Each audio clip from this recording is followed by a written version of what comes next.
என்னை கவர்ந்த பாரதியின் கவிதை நான்.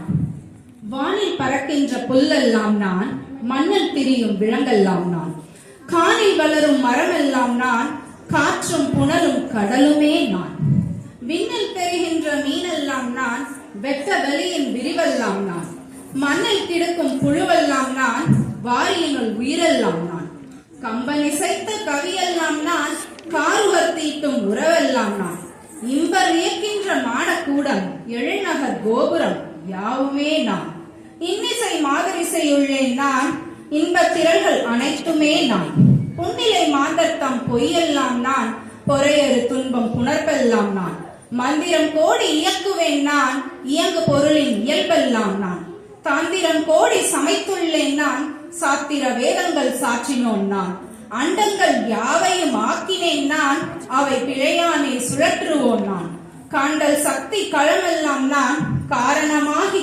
கதித்துள்ளேன் நான், நானெனும் பொய்யை நடத்துவோன் நான், ஞான சுடர்வானில் செல்லுவோன் நான், ஆன பொருள்கள் அனைத்தினும் ஒன்றாய் அறிவாய் விளங்கும் முதற் ஜோதி நான். எவ்வளவு கர்வம் பாரதிக்கு! எல்லாமே நான், நானே அனைத்தும். இந்த கர்வம் யாருக்கு இருக்கும்? இந்த கவிதையை முதல் முறை வாசித்த பொழுது எப்படி ஒரு மனிதனால் இவ்வளவு கர்வமாக இருக்க முடியும் என்றே எண்ணினேன்.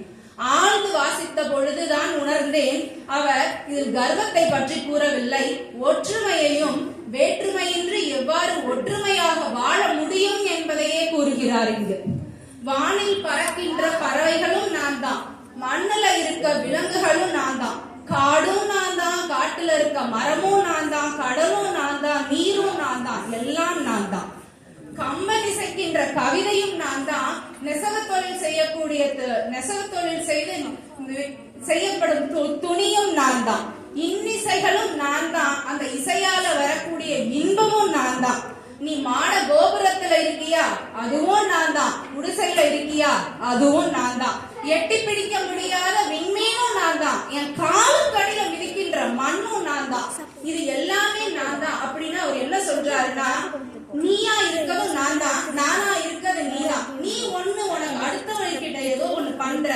ஒருத்தவங்களை நம்ம என்ன பண்றோமோ அது நமக்கு அவங்களுக்கு பண்ணல, நம்ம நமக்கே பண்ணிக்கிறோம். நீ இங்க இருந்து வந்தா நீ இந்த தொழில் பாக்குற, நான் இந்த தொழில் பாக்குறேன், நான் சாத்திரங்கள் படிச்சேன், நீ மந்திரங்கள் படிச்ச, அப்படின்றதெல்லாம் இங்க எதுவுமே இல்லை, நீ புழுவும் நானுமே ஒன்றுதான் அப்படின்ற மனிதனுக்கும் மனிதனுக்குமே வேற்றுமையா அப்படின்னு அவர் கேட்கிறார்.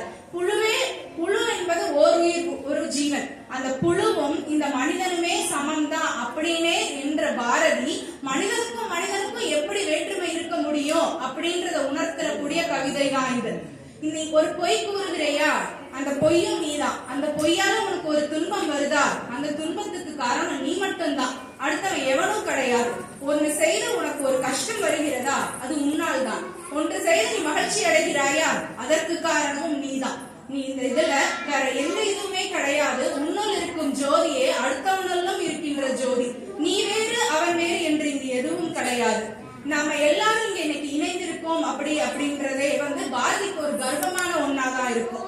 தமிழ் மொழியாலும் பாரதியாலும் இணைந்திருக்கிறோம் என்று பாரதி இதை கண்டார் என்றால் அவர் உண்மையில ரொம்ப கர்வமாகவும் மகிழ்ச்சியாகவுமே தான் இருப்பார்.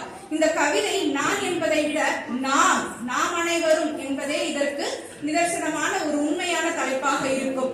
ஆகவே பாரதியின் கூற்றுப்படி நாம் அனைவரும் என்றுமே இன்று போலவே தமிழ் மொழியாலும் பாரதியாலும் இணைந்து இது போல பல்வேறு நிகழ்வுகள் நடத்தி நம் வருங்கால சந்ததியருக்கு தமிழை பற்றியும் பாரதி பற்றியும் என்றும் சொல்லிக் கொடுப்போம் என்று கூறி இந்த வாய்ப்புக்கு நன்றி கூறி நன்றி, வணக்கம்.